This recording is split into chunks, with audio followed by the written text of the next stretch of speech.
Hi guys, it's Christine and this is our family budget. So, gusto kong i-ano ngayon kung paano bayaran yung utang kasi marami nagtatanong kung paano namin binabayaran ang aming utang.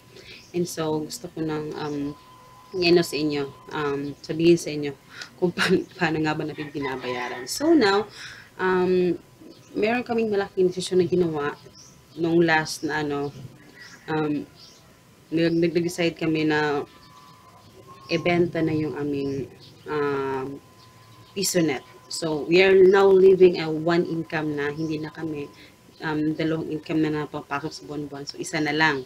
Isa na lang yung natira sa yung husband ko na lang nagtatrabaho. So, in a minimum wage, okay? Minimum wage yon ha. Hindi yun yung kagaya ng ibang sobrang laki ng sahod. Minimum wage talaga yon. So, dahil ibinenta na namin yung aming piso net, kasi sacrifice talaga yun. Be sacrifice kasi and I want to inspire everybody na nanonood dito na kung meron kayong pwedeng ibenta para talaga mapuno yung savings at matapos yung utang ninyo. So now, I am talking about savings and utang kasi connected siya. Kasi dalawa yung pinagsasabay namin yung dalawa. And also, hindi naman talaga ganun kalaki yung income ng asawa ko. So now, babayaran namin yung aming ibibenta namin yung aming piso net, ibininta na nga namin yan. Tapos na siyang ibenta pero hindi pa siya bayad lahat. So, um, I know, sinasabi ko sa mga vlog ko na dapat 45,000 yung ating isa-save, but ano siya, hindi pa kami umabot doon. So, yung perang makukuha namin sa pinagbentahan namin ng piso net is ilalagay namin sa aming um, savings. Yeah, sa aming savings. So, we decided na mag-stop muna doon sa aming savings. This is a family decision yun na i-stop muna namin kahit we're halfway there naman. Malapit na namin maabot yung 45,000 siguro. Yeah, hopefully. But malapit na namin siyang maabot and magsa-stop muna kami doon para makafocus kami doon sa aming utang. So, dalawa yung utang namin, isang loan na 1,650 at isang 750 a month. So, medyo maliit lang, no? Pero actually, as a minimum wage na kinikita, malaki na yon. So, yon. And we have no any other extra income. But, yan. So, ang ginawa namin is binenta na namin yon and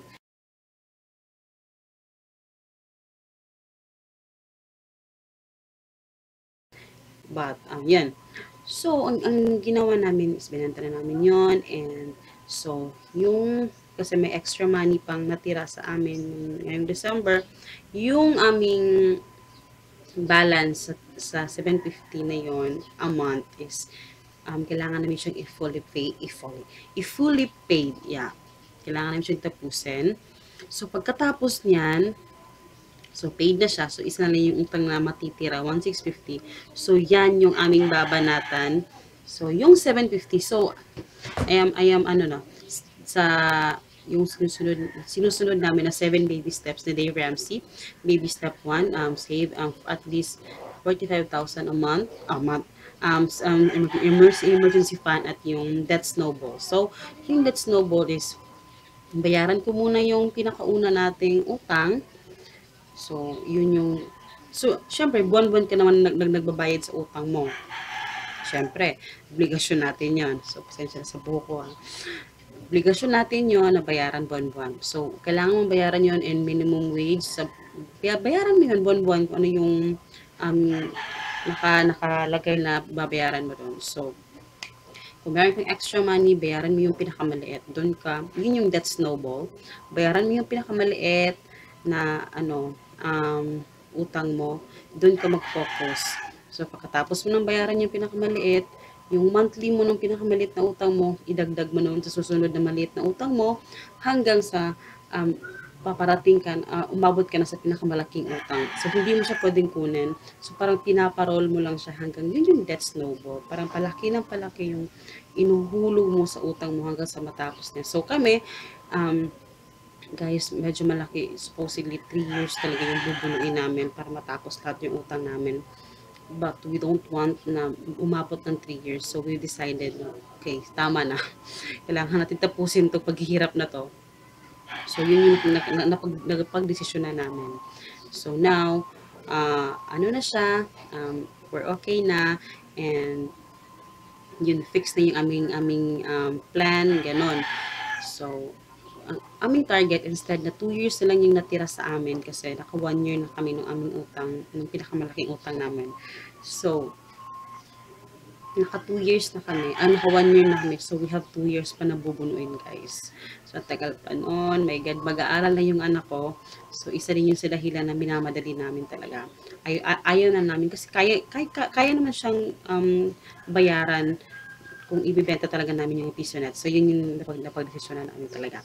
So, dahil yung target namin is matapos namin siya within 1 year or less than 1 year. Kailangan matapos namin siya. So, yung 750, so dalawa yung utang namin, paid na yung isa. So, yung 750 na monthly namin, idadagdag namin siya doon sa pinakamalaking utang. So, hanggang sa talagang pinipiga-piga ko talaga, guys, na nadagdagan yung pagbabayad sa utang para talaga matapos. Yun yung secret para makalabas ka na sa pagkakautang. So, yun. Kasi, before, marami na kami utang. So, pero wala na yun. Paid na yun. So, eto lang yun talaga yung natira. So, sa dinami-dami ng utang namin, we're happy na talagang eto na lang. So, hindi na siya ganun kakomplikado. So, ayun, guys. So, I am, ini-encourage ko kayo na huwag kayong matakot na magbenta kung para naman sa ikabubuti ninyo. And, yun, gusto ko lang talagang ipaabot sa inyo talaga na wala namang masama kung magbibenta ka. Huwag ka lang magbenta dahil sa kung ano may yung dahilan mo, siguraduhin mo lang na magbebenta ka para sa ikabubuti ng iyong pamilya, diba? Hindi yung sa ipang susugal mo lang yung pera. So, ayan, guys, yun yung quick update ng aming buhay ngayon na sana naisipan ko lang na i-share sa inyo na baka sakaling maging ma-inspire kayo kung paano nyo babayaran yung utang ninyo. And so, yun yung target kasi namin talaga na matapos lahat yung utang namin. So, ayun. So, sana ay kung meron kayong mga tanong about sa utang, kung ano baka hindi ko nasabi dito sa vlog na to. So, please comment down below kung meron kayong mga katanungan. So, yun. So, I hope you guys enjoy and please don't forget to subscribe and see you in the next video. Bye-bye!